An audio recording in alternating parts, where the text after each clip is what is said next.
하나님 말씀 에스겔 24장 1절에서 14절까지의 말씀입니다.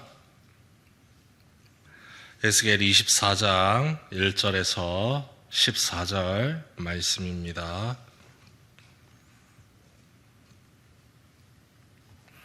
한 절씩 교독하겠습니다. 아홉째 해 열째 달 열째 날에 여호와의 말씀이 내게 임하여 이르시되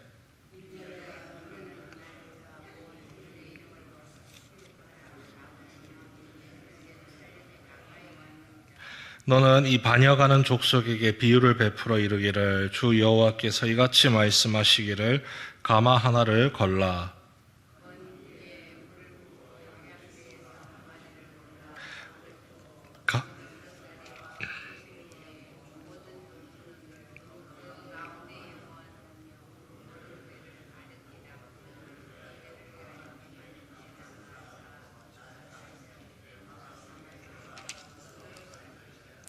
그러므로 주 여호와께서 이같이 말씀하셨느니라.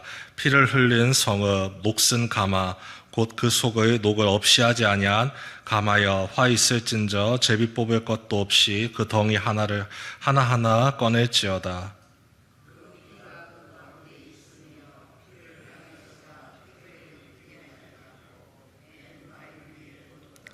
내가 그 피를 맨 바위 위에 두고 덮이지 않게 함은 분노를 나타내어 보응하려 함이로다.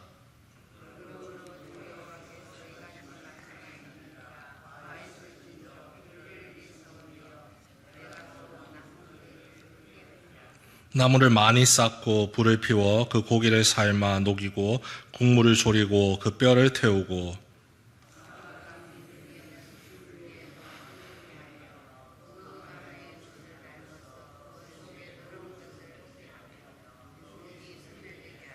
이 성읍이 수고함으로 스스로 피곤하나 많은 녹이 그 속에서 벗겨지지 아니하며 불에서도 없어지지 아니하는도다.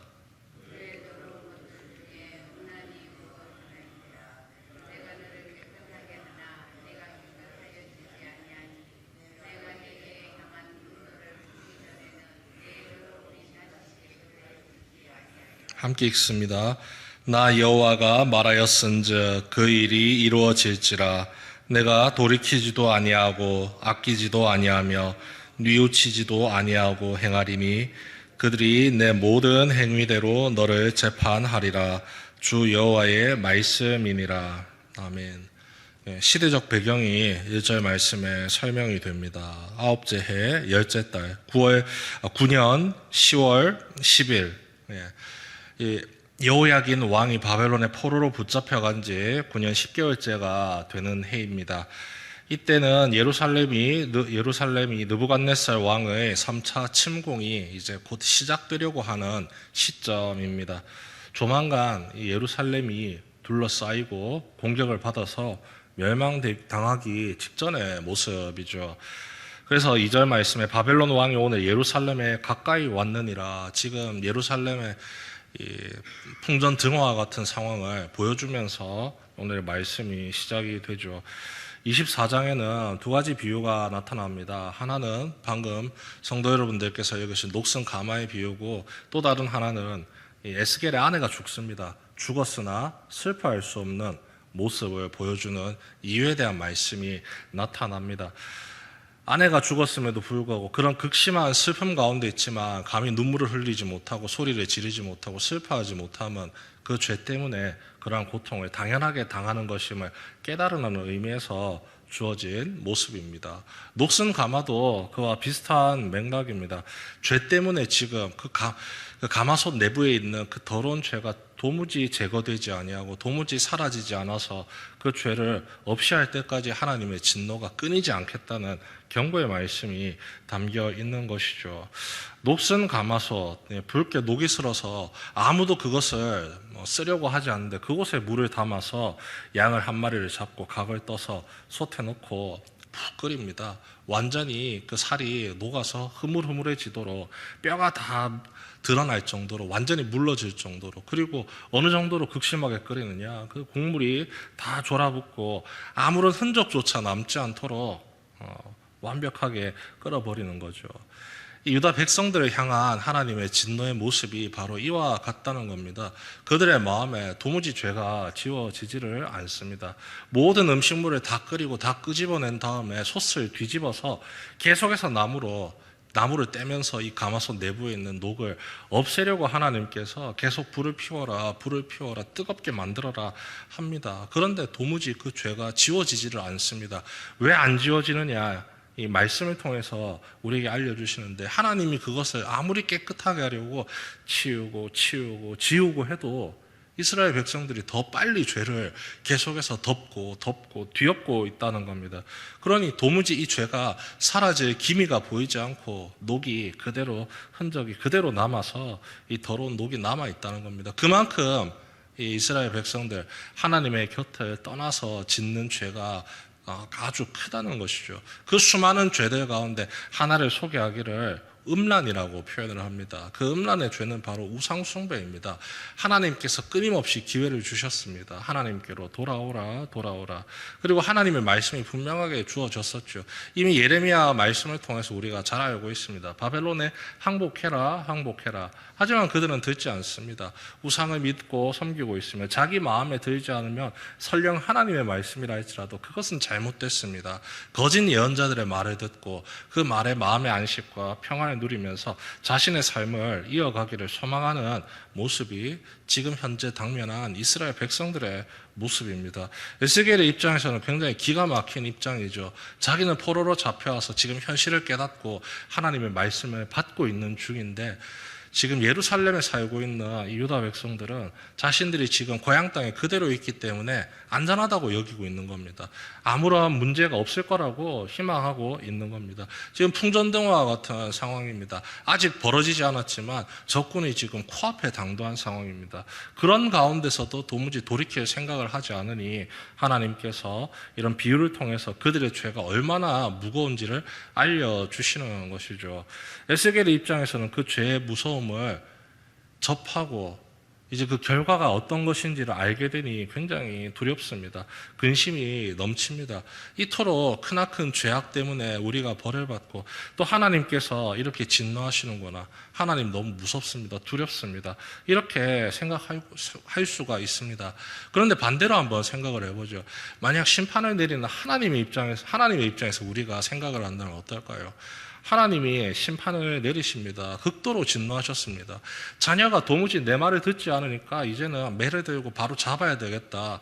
이런 마음을 독하게 마음을 먹고 자녀를 때리기 시작을 합니다. 그런데 그 때릴 때마다 그 부모님의 마음이 어떻습니까? 속이 막 타들어가고 터지죠. 내가 너무 사랑하는데 얘를 지금 이렇게 때리면서 교육하지 않으면 도무지 이 잘못을 돌이킬 기미가 안 보이니까 억지로 지금 하고 있다는 겁니다.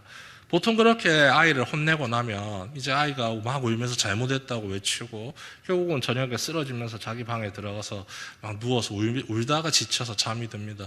그러면 이제 부모님이 문을 열고 들어와서 이 자녀가 슬퍼하는 것보다 더 큰 슬픔을 가지고 안타까워하고 고통스러워하죠. 그 때렸던 부위에 약을 바르면서 내가 미안하다, 내가 잘못했다. 그런 마음이 바로 부모님의 마음입니다. 하나님도 똑같습니다. 때리지만, 두들겨 맞지만, 그렇게 교육을 시키지만 정작 가슴 아프신 분은 하나님이시라는 겁니다. 이 자신이 저지른 잘못에 이 죄의 심각성을 깨달아야지 그 길로 가지 않기 때문에 그래서 지금 강경책을 쓰고 있다는 겁니다. 어느 정도로 강경하게 이야기를 하시느냐, 오늘 마지막으로 읽었던 14절에 나오죠. 나 여호와가 말하였은즉 그 일이 이루어질지라 내가 돌이키지도 아니하고 아끼지도 아니하며 뉘우치지도 아니하고 행하리니 그들이 내 모든 행위대로 너를 재판하리라. 참지 않겠다는 겁니다. 눈물을 머금고서라도 끝까지 공의를 지켜보이면서 그 죄에서 돌이키게 할 때까지 멈추지 않겠다라고 이야기하십니다. 그런데 이 말씀이 끝이 아니라 24장 마지막 27절 말씀이 이렇게 나옵니다. 그날에 내 입이 열려서 도피한 자에게 말하고 다시는 잠잠하지 아니하리라. 이같이 너는 그들에게 표징이 되고 그들은 내가 여호와인 줄 알리라. 하나님께서 계속해서 환상을 보여주시고 비유를 보여주시고 에스겔에게 말씀을 전하시는데 그 말씀이 맞춰질 때마다 계속해서 나오는 것이 이 마지막 구절입니다. 그들은 내가 여호와인 줄을 알리라. 비록 죄 때문에 자신의 잘못한 죄 때문에 그 죄가 낱낱이 드러나고 부끄러운 상황이 벌어지고 그 죄로 인한 결과들이 계속해서 안타깝게 나타납니다. 그래서 하나님의 진노가 드러나고 이스라엘 백성들이 징계를 받을 수밖에 없는 상황입니다. 하지만 그것은 그들이 하나님께서 어떤 분이신지를 모르기 때문입니다.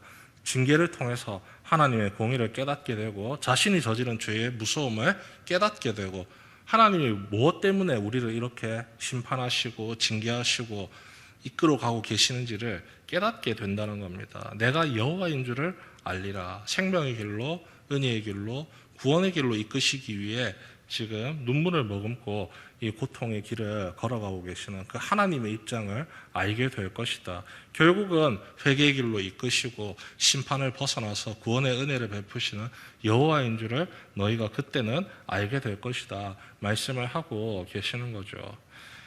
이 가마솥에 있는 녹과 같은 죄악, 계속해서 덮여서 도무지 아무리 강렬한 불에 의해서도 녹아내리지도 않고 씻겨내리지도 않을 정도로 우리의 마음을 뒤덮으려고 하고 그렇게 하나님에게서 나를 떼어놓게 만들려고 하는 이 죄악의 유혹이 우리의 삶에 날마다 도사리고 있습니다. 이 하나님과의 관계를 파멸시키는 이 죄의 유혹을 물리치기 위해서는 날마다 주님을 바라보는 것 외에는 방법이 없습니다. 주님을 의지하고 주님의 말씀에 귀를 항상 기울이는 것뿐입니다. 그리고 그렇게 하나님께 마음을 기울이고 하나님의 뜻을 찾아 나갈 때에 하나님이 내게 왜 이런 일을 베푸시는지, 왜 이런 일을 허락하시고 감당케 하시는지를 깨닫게 되고 결국에는 우리가 그분이 하나님이시고 나를 선하게 하시고 나를 생명의 길로 이끄시는 하나님이심을 깨닫게 하십니다. 그 하나님을 향한 우리의 마음과 믿음을 순전히 지키며 살아가는 우리 모든 성도 여러분 되시길 주님의 이름으로 축원합니다.